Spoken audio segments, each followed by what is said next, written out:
శుభమని మేలు కొలిపెను గండు కోయిలా.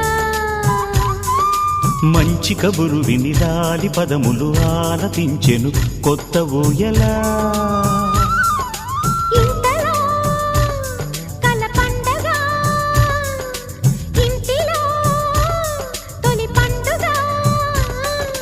సింగారి సీతకు సీమంతమై సరికొత్త ఆశల వసంతమై మనసు మురిసిపోగా.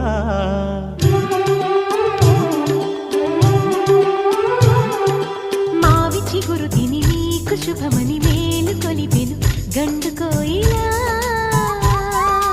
మంచి కబురు విని లాలి పదములు ఆలపించెను కొత్త ఊయలా.